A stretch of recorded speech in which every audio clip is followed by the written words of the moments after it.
എല്ലാ മാന്യ സ്നേഹിതർക്കും സ്നേഹ വന്ദനങ്ങൾ. മലയാളക്കര പിന്നെയും ഒരു പെൺകുട്ടിയുടെ കൊലപാതകം അല്ലെങ്കിൽ ആത്മഹത്യ എന്തായിട്ട് വേണമെങ്കിലും പറയാൻ കഴിയുമെന്നുള്ള ഒരു മരണമാണ്. വേദനാജനകമായ ആ കാര്യം പിന്നെയും ചർച്ച ചെയ്യപ്പെടുന്നു എന്നുള്ളത് ഖേദകരമാണ്. എത്ര പെൺകുട്ടികൾ നമ്മുടെ ദേശത്ത് ഇതുപോലെ ജീവൻ നഷ്ടപ്പെട്ടാലും അവകളെക്കുറിച്ചുള്ള വാർത്തകൾ വല്ലാതെ സമൂഹ മാധ്യമങ്ങളടക്കം ചർച്ച ചെയ്യപ്പെട്ടാലും പിന്നെയും നമ്മുടെ കുട്ടികൾ കാര്യങ്ങളെക്കുറിച്ച് മനസ്സിലാക്കുന്നില്ല എന്നുള്ളത് ഖേദകരമായ ഒരു കാര്യമാണ്.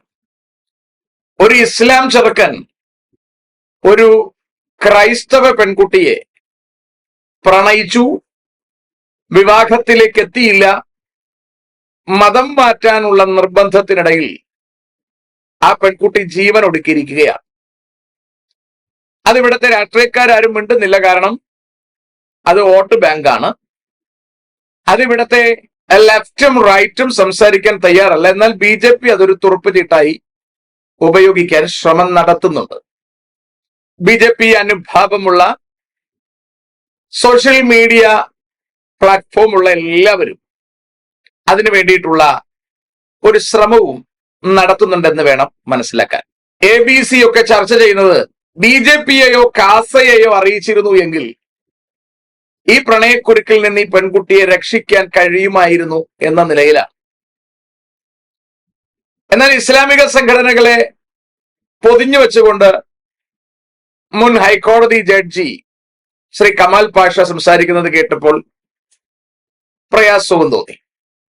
ഏതായാലും മനുഷ്യജീവൻ ഇവിടെ വില കുറഞ്ഞു വരുന്നു എന്നുള്ളത് നമ്മൾ ശരിക്കും തിരിച്ചറിയേണ്ടുന്ന കാര്യമാണ്.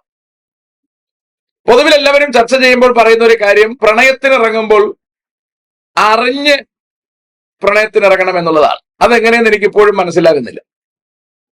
കുട്ടികൾ സ്വാഭാവികമായും അവരുടെ ഒരു കൗമാരത്തിലോ അല്ലെങ്കിൽ യൗവനത്തിന്റെ ആദ്യഭാഗങ്ങളിലോ ഒക്കെ അവരുടെ എതിർലിംഗവുമായി സ്വാഭാവികമായ ഒരു അടുപ്പം ഉണ്ടാവുകയും അത് പ്രണയമായി മാറുകയും ഒക്കെ ചെയ്യാറുണ്ട്. അവകൾക്കാരെങ്കിലും മതം നോക്കണമെന്ന് പറഞ്ഞാൽ ശരിയാകുമോ എന്ന് എനിക്കറിയില്ല. അവകൾക്ക് ജാതി നോക്കി പ്രണയിക്കണമെന്ന് പറഞ്ഞാലോ കളർ നോക്കി പ്രണയിക്കണമെന്ന് പറഞ്ഞാലോ ഒക്കെ നടപ്പുള്ളതാണോ എന്നൊന്നും എനിക്കറിയില്ല. ഏതായാലും നമ്മുടെ ഈ പുതിയ കാലഘട്ടത്തിൽ പ്രണയിക്കുമ്പോൾ ജാതിയും മതവും നോക്കണം, ജീവനോടിരിക്കണമെങ്കിൽ അത് നോക്കണം എന്നൊരു കഥയിലേക്ക് നമ്മുടെ ശ്രദ്ധ കൊണ്ടെത്തിക്കുകയാണ്. അതൊരു യഥാർത്ഥ പ്രണയത്തിന് കാരണമാകുമോ എന്നൊന്നും എനിക്കറിയില്ല. പ്രണയിക്കുന്നവർ പ്രണയിച്ചോട്ടെ, അതൊന്നും എനിക്ക് പറയാൻ താല്പര്യമില്ല. നോക്കി പ്രണയിക്കണം എന്നൊന്നും പറഞ്ഞിട്ട് പ്രത്യേകിച്ച് കാര്യമുണ്ടെന്ന് എനിക്ക് തോന്നുന്നില്ല. പ്രണയം യാഥാർത്ഥ്യമായിക്കൊള്ളണമെന്നും ഇക്കാലഘട്ടത്തിൽ നിർബന്ധമില്ല. ഇവിടെ സ്വാഭാവികമായും സോന എന്ന പെൺകുട്ടി അവളുടെ സീനിയറായി പഠിക്കുന്ന ചെറുക്കനെ പ്രണയിക്കുന്നു. അത് സ്വാഭാവികമായൊരു പ്രണയമാണ്. അയാൾ തിരിച്ചു പ്രണയിക്കുന്നതും ലവ് ജിഹാദ് ആണെന്നൊന്നും എനിക്ക് തോന്നുന്നില്ല. അയാൾ അതുപോലെ ഒത്തിരിയും പെമ്പിളരെ പ്രണയിക്കുന്നു എന്നാണ് പറയുന്നത്. ഏതെങ്കിലും കുട്ടിയെ ഇവിടെ നിന്ന് അയാൾ മതം മാറ്റി പാകിസ്ഥാനിലേക്ക് കടത്തിയോ എന്നൊന്നും എനിക്കറിയില്ല. അയാൾ സ്വാഭാവികമായും എല്ലാവരെയും പ്രണയിക്കുന്നുണ്ടായിരിക്കാം. പിന്നെ അയാൾക്ക് ലൈംഗിക താല്പര്യം അധികമാണ് എന്നാണ് അയാളുടെ ചുമത്തപ്പെട്ട കേസുകളിൽ നിന്ന് മനസ്സിലാക്കുന്നത്. അതിനും അയാളെ നമുക്ക് കുറ്റം പറയാൻ കഴിയില്ല. കാരണം അയാൾ ഒരു ഭക്തനായ മനുഷ്യനാണെന്നാണ് ഞാൻ മനസ്സിലാക്കുന്നത്. അയാളുടെ പ്രവാചകൻ കാണിച്ചു കൊടുത്ത അതേ പാതയിലൂടെ അയാൾ നടക്കുന്നു എന്ന് മാത്രമേ നമുക്ക് മനസ്സിലാക്കാൻ കഴിയൂ. അല്ലാതെ അയാൾ എന്തെങ്കിലും തിന്മ ചെയ്തു എന്നൊന്നും എനിക്ക് തോന്നുന്നില്ല. ഇവിടെ നഷ്ടപ്പെട്ടത് സോനയ്ക്ക് അവളുടെ ജീവിതവും അവളുടെ മാതാപിതാക്കൾക്ക് ഒരു മോളയുമാണ്. നിസ്സാരമല്ല. ഒരു കുഞ്ഞിനെ പ്രസവിച്ച് ഇത്രയും വളർത്തിക്കൊണ്ടുവരിക നിസ്സാരമല്ല. അത് ഏതു മതത്തിൽപ്പെട്ടതായാലും ശരിക്കും വില കൊടുത്ത് പ്രാണനെ കൊടുത്ത് വളർത്തി കുട്ടിയെ ഇത്രയും ഉയർത്തിക്കൊണ്ടുവരുന്നത് ഒരു കൊലപാതകത്തിലേക്ക് അല്ലെങ്കിൽ ഒരു ആത്മഹത്യയിലേക്ക് പോകുവാൻ വേണ്ടിയല്ല. അത് ആ കുടുംബത്തിന് തീരാ നഷ്ടം തന്നെയാണ് നമ്മളൊക്കെ ചർച്ച ചെയ്തിട്ടത് കളഞ്ഞിട്ട് അടുത്ത വിഷയത്തിലേക്ക് നമ്മൾ പോകും. പക്ഷേ ആ കുടുംബത്തിന് അത് തീരാ നഷ്ടം തന്നെയാണ്. ഇവിടെ ആ കുട്ടി പ്രണയിച്ചു എന്നുള്ളത് ഒരു തിന്മയായി പറയുന്നു. ഞാൻ അതൊന്നും മിണ്ടുന്നില്ല. സമൂഹ മാധ്യമങ്ങളിൽ ഒരു ഭാഗത്തുള്ളവർ പറഞ്ഞത് BJP അറിയിച്ചിരുന്നെങ്കിൽ, കാസായ അറിയിച്ചിരുന്നുവെങ്കിൽ ഇതിനൊരു വ്യത്യാസം വരുമായിരുന്നു. എനിക്ക് അങ്ങനെയൊന്നും തോന്നുന്നില്ല. കാരണം പ്രണയത്തെക്കുറിച്ച് ബൈബിൾ പറയുന്നത് പ്രേമം മരണം പോലെ ബലമുള്ളതെന്നാണ്. മരണം പോലെ ബലമുള്ളത്. ഒരു സംഘടനയ്ക്കും അതിനെ തകർക്കാനാവില്ല. അതുകൊണ്ട് തന്നെ പ്രണയത്തിന് മുമ്പ് ഒരു സാമാന്യ ബോധം ഉണ്ടായിരിക്കുന്നത് നല്ലതാണ്. കുട്ടികൾക്ക് വീട്ടുകാരുമായൊക്കെ നന്നായി സംസാരിക്കാനുള്ള സൗകര്യം, ഒരാളോട് പ്രണയിക്കണമെന്ന് തോന്നിയാൽ പോലും അത് മാതാപിതാക്കളുമായി ഷെയർ ചെയ്യാനുള്ള സൗകര്യം, തന്നോളം വളർന്നു കഴിഞ്ഞാൽ താനെന്ന് കരുതണം എന്നാണ് പഴമക്കാർ പറയുന്നത്. അതുപോലെ കുട്ടികൾ മുതിർന്നു കഴിഞ്ഞാൽ നമുക്കവരെ ബ്രോയിലർ ചിക്കനെ വളർത്തുന്നത് പോലെ 4 സൈഡും വേലിയൊക്കെ കെട്ടി അതിനകത്ത് വളർത്താനൊന്നും കഴിയില്ല. നമുക്ക് നാടൻ കോഴിയെ വളർത്തുന്ന പോലെ അഴിച്ചിട്ട് വളർത്താനേ കഴിയത്തുള്ളൂ. അവര് തന്നെ ചികയണം, അവര് തന്നെ പ്രതിരോധിക്കണം, അവര് തന്നെ ഓടിയും ചാടിയും നടന്നും തുള്ളിയും ഒക്കെ ഈ സമൂഹത്തിൽ ജീവിക്കാൻ ശീലിക്കേണ്ടത് അത്യന്താപേക്ഷിതമാണ്.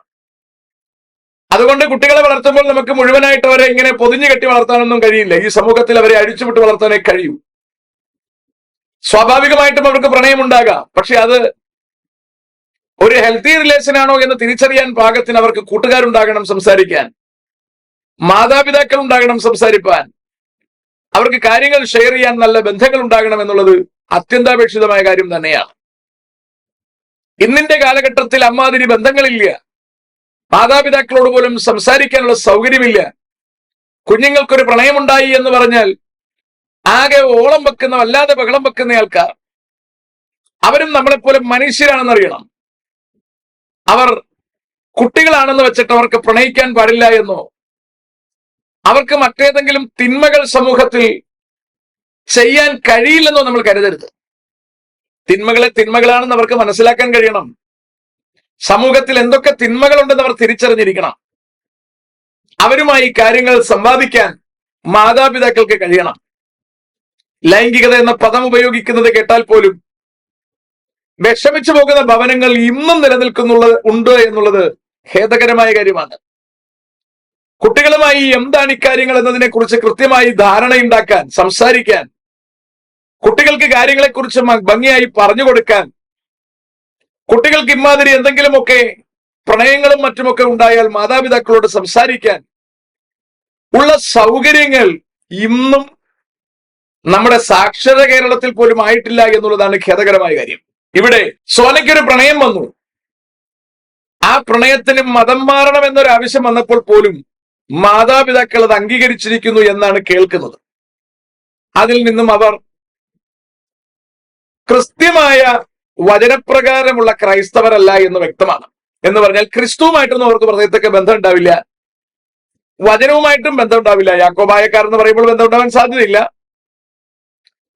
പ്രത്യേകിച്ച് ഈ കുടുംബത്തിനുണ്ടായിരിക്കാൻ സാധ്യതയില്ല. ഉണ്ടായിരുന്നു എങ്കിൽ അവർ അത്തരത്തിലൊരു കാര്യത്തിന് വേണ്ടി ആവശ്യപ്പെടുമായിരുന്നില്ല. പിന്നെ വചനവും ക്രിസ്തുവും ഇവകളെക്കുറിച്ച് അല്ലെങ്കിൽ ഇവകളെക്കാൾ അധികം മക്കളെ സ്നേഹിക്കേണ്ടി വരുമ്പോൾ അവർക്ക് വേണ്ടി ചിലപ്പോൾ വഴങ്ങുന്നതാകാം. അതും എനിക്കറിയില്ല കേട്ടോ, വഴങ്ങുന്നതാകാം.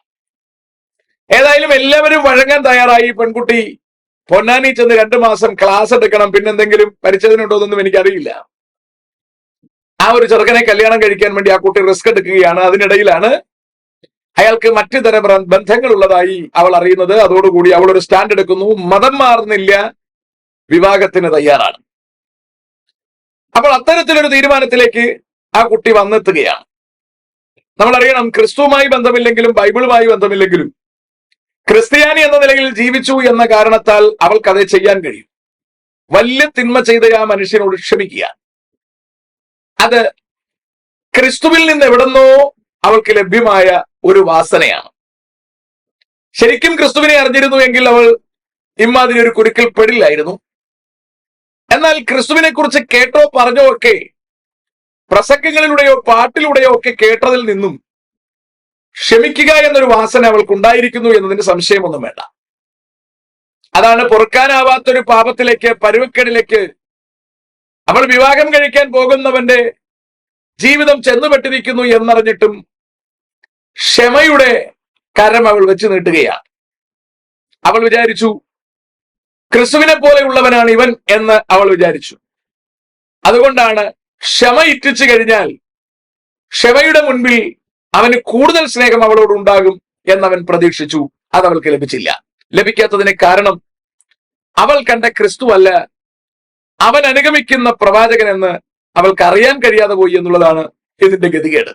ഏതായാലും അയാൾ അവളെ വീട്ടിൽ കൊണ്ടുപോയി എന്നോ മാതാപിതാക്കൾ കാണുക തല്ലി എന്നോ ഒക്കെ പറയുന്നു. ശ്രീ കമാൽ പാഷ സംസാരിക്കുമ്പോൾ അദ്ദേഹത്തിന്റെ വീഡിയോ ഒരു 2 മിനിറ്റ് കേട്ടാൽ തന്നെ മനസ്സിലാക്കും. അദ്ദേഹം പറയുന്ന കുറെ അധികം കാര്യങ്ങളുണ്ട്. അയാൾ പറയുന്ന ഈ പെൺകുട്ടി അവളുടെ കൂടെ പോയി താമസിച്ചു, അത് തെറ്റായി പോയി, ശരിയായിരിക്കാം. അവൻ വീട്ടിൽ കൊണ്ടുചെന്ന് മതപരിവർത്തനത്തിന് അവളെ നിർബന്ധിച്ചു, അത് തെറ്റായി പോയി, ശരിയായിരിക്കാം.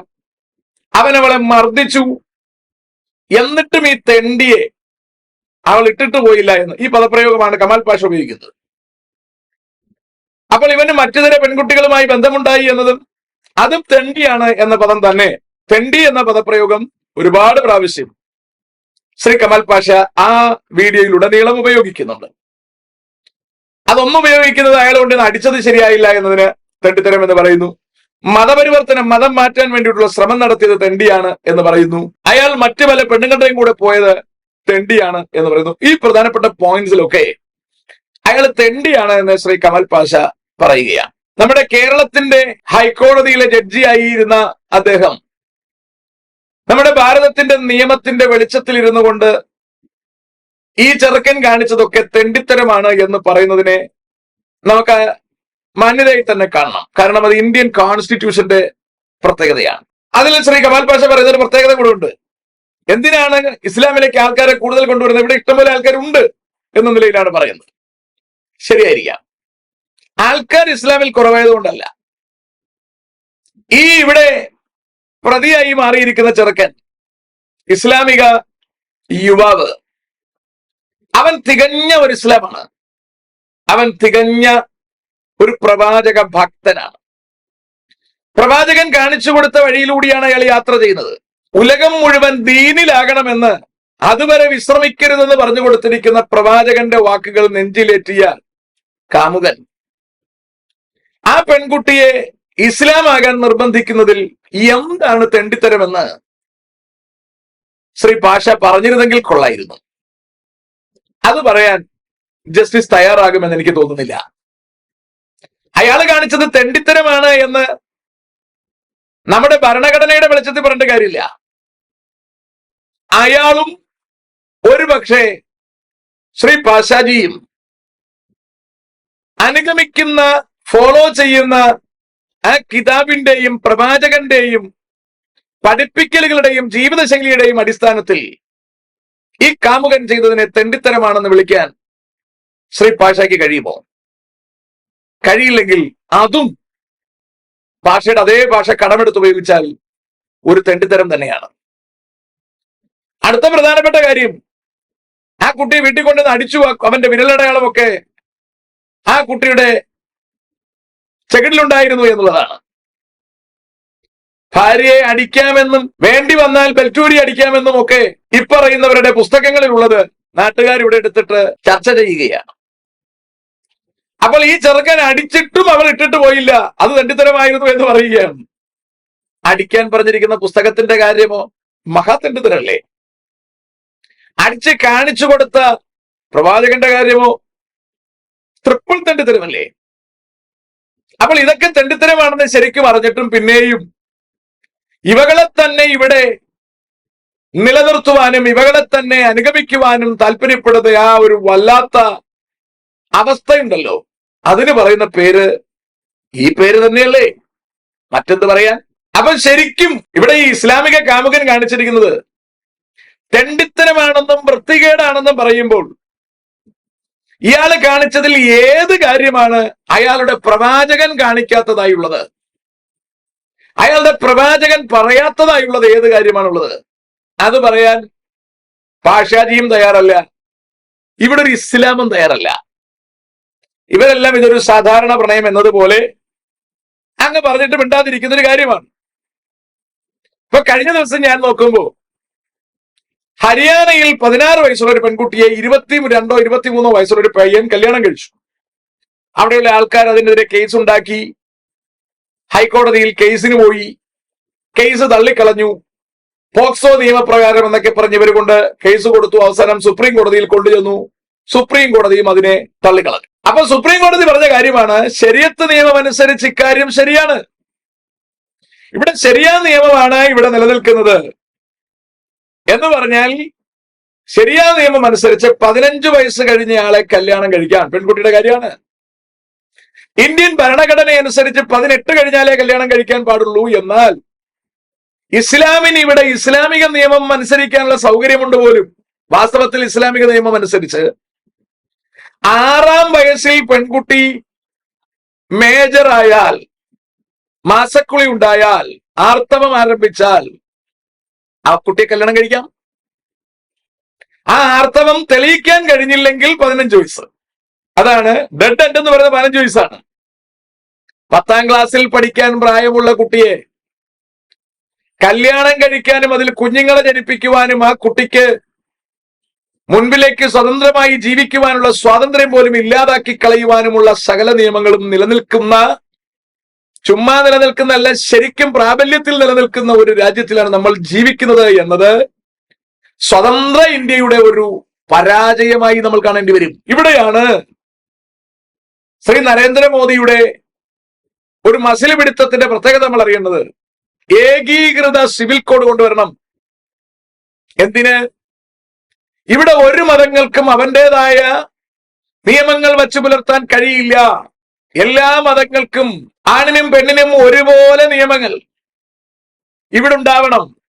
18 വയസ്സിൽ വിവാഹം എന്ന് പറഞ്ഞാൽ അത് ഇസ്ലാം ആയാലും, സിഖ് ആയാലും, പാഴ്സി ആയാലും, ദൈവത്തിൽ വിശ്വസിക്കാത്തവനായാലും 18 തന്നെയാകണം വയസ്സ്. അല്ലാതെ ഒരു മതത്തിൽ വിശ്വസിക്കുന്നു എന്ന കാരണത്താൽ ആർത്തവം ഉണ്ടായി എന്ന് പറഞ്ഞ് സ്കൂളിൽ പഠിക്കുന്ന കുട്ടിയെ ഗർഭിണിയാക്കാനുള്ള അവസരം ലഭ്യമാകുന്ന, വിവാഹം കഴിക്കാനുള്ള അവസരം ലഭ്യമാകുന്ന ആ കാടൻ നിയമത്തിന് ഭാരത മണ്ണിൽ നിലനിൽപ്പുണ്ടാകാൻ പാടില്ല.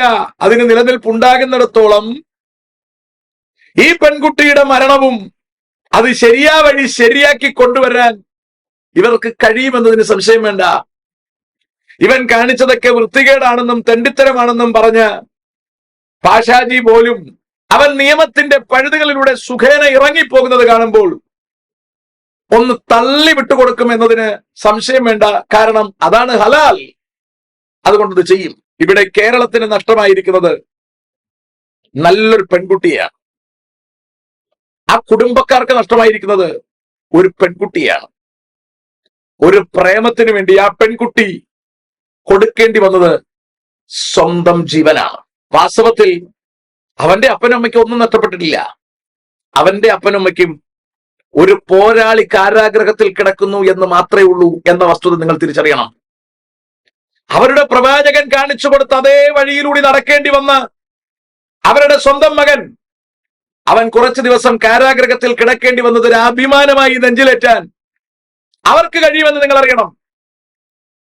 അതുകൊണ്ട് നമ്മൾ ഇന്ന് ചർച്ച ചെയ്യുന്ന ഈ വിഷയങ്ങളൊന്നും അവർക്ക് യാതൊരു ബാധ്യതയുമുള്ളതല്ല എന്ന വസ്തുത നിങ്ങൾ തിരിച്ചറിയണം. ഇതാണ് ഈ പ്രവാചകനും ഈ മതവും ഈ ഗ്രന്ഥവും ലോകത്തിന് സമ്മാനിച്ചിരിക്കുന്നത്. നിങ്ങൾ തിരിച്ചറിയുക. ഒരു സ്വാന മാത്രമല്ല, കോടിക്കണക്കിന് ജീവിതങ്ങൾ ഇതുപോലെ പൊലിഞ്ഞിട്ടുണ്ട് സുഹൃത്തുക്കളെ, ഈ ഒരു വൃത്തികെട്ട ഫിലോസഫിക്ക് മുൻപിൽ. ഇത് ഭാരത മണ്ണിലും തുടരുന്നതിൽ നമുക്ക് ഖേദിക്കാൻ വകയുണ്ട്. നമുക്ക് പ്രാർത്ഥിക്കാം, നമുക്കൊരുമിക്കാം. നമ്മുടെ ഭാരതമെങ്കിലും സ്വാതന്ത്ര്യം നിലനിൽക്കുന്ന, മനുഷ്യനെ മനുഷ്യനായി കാണുവാൻ കഴിയുന്ന നിയമങ്ങൾ നിലനിൽക്കേണ്ടതിന് നമ്മുടെയും നമ്മുടെ കുട്ടികളുടെയും കാലത്തിൽ നമ്മുടെ രാഷ്ട്രത്തിന് തെളിഞ്ഞ സ്വാതന്ത്ര്യം, ഭൂമിയിൽ ജീവിക്കുന്ന എല്ലാവർക്കും മനുഷ്യൻ എന്ന നിലയിലുള്ള സർവ്വ സ്വാതന്ത്ര്യവും, മതങ്ങളുടെ വല്ലാത്ത കെട്ടുപാടുകളിൽ പെട്ടുപോകാതെ നല്ല ജീവിതം നയിക്കാൻ നമ്മുടെ കുഞ്ഞുങ്ങൾക്കാകട്ടെ. വെറുതെ ജീവിതങ്ങൾ നശിപ്പിച്ചു കളയാതെ ഭംഗിയായി ഈ ഭൂപ്പരപ്പിൽ ജീവിച്ച് സന്തോഷപൂർവ്വം ജീവിതങ്ങൾ അവസാനിപ്പിക്കുവാൻ എല്ലാവർക്കും കഴിയട്ടെ എന്ന് ആശംസിക്കുന്നു. May God bless everybody.